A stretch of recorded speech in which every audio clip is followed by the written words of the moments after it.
السلام علیکم ورحمۃ اللہ وبرکاتہ۔ بہت سارے میسج آ رہے تھے کہ آپ پرسوں بتا رہے تھے کہ مفتی سلمان ندوی صاحب کے کیس کے اوپر سنوائی ہونے والی ہے ہائی کورٹ کے اندر، اس کا کیا ہوا؟ تو اس کی اپڈیٹ یہ نکل کر آ رہی ہے کہ 19 تاریخ کو مفتی سلمان ندوی صاحب کے کیس کے اوپر ہائی کورٹ گجرات میں سنوائی ہونی تھی، لیکن کیس زیادہ ہونے کی بنا پر ہائی کورٹ میں سنوائی نہ ہو سکی اور وہ سنوائی ٹال دی گئی 20 مارچ کے لیے۔ 20 مارچ یعنی کہ کل مفتی سلمان ندوی صاحب کی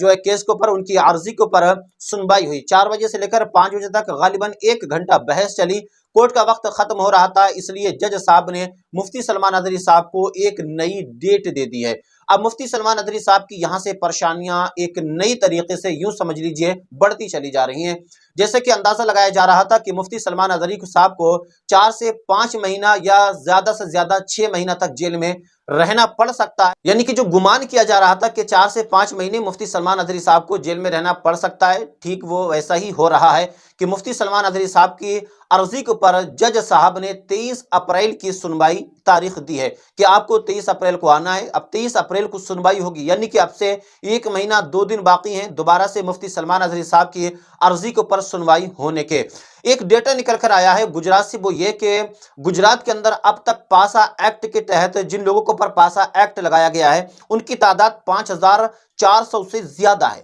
جس میں ہائی کورٹ گجرات نے 3400 لوگوں کو جو ہے ضمانت دے دی ہے۔ یہ کتنی حیران کن بات ہے کہ 5000 سے زیادہ لوگوں کے اوپر گجرات کی پولیس پاسا ایکٹ کے تحت کارروائی کرتی ہے اور گجرات کا ہائی کورٹ اس میں سے 3400 سے زیادہ لوگوں کو ضمانت دے دیتا ہے۔ اور پھر پولیس کے اوپر سوالیہ نشان یہ لگایا جاتا ہے کہ پولیس جو کارروائی کرتی ہے پاسا ایکٹ کے تحت، وہ اس پاسا ایکٹ کا مس یوز کر رہی ہے اور لوگوں کے اوپر یہ جبرن تھوپ رہی ہے۔ تو گجرات کورٹ نے جو ہے گجرات پولیس کو بھی پھٹکار لگائی تھی، تو اس سے ایک امید جاگ رہی ہے، وہ یہ کہ مفتی سلمان ندوی صاحب کی جو اگلی سنوائی ہے، جو 23 تاریخ ملی ہے کہ جب اگر مفتی سلمان ندوی صاحب کی اگلی سنوائی ہوتی ہے اور اس کے اوپر مکمل بحث ہوتی ہے تو مفتی سلمان ندوی صاحب کو گجرات کے ہائی کورٹ سے ضمانت ملنے کے امکان 95% لگائے جا رہے ہیں۔ بہرحال دعا کریں کہ مفتی سلمان ندوی صاحب کو اللہ تبارک و تعالی جلد سے جلد رہا فرمائے اور جو سنوائی ہونے والی ہے اس میں مفتی سلمان ندوی صاحب کو اللہ تبارک و تعالی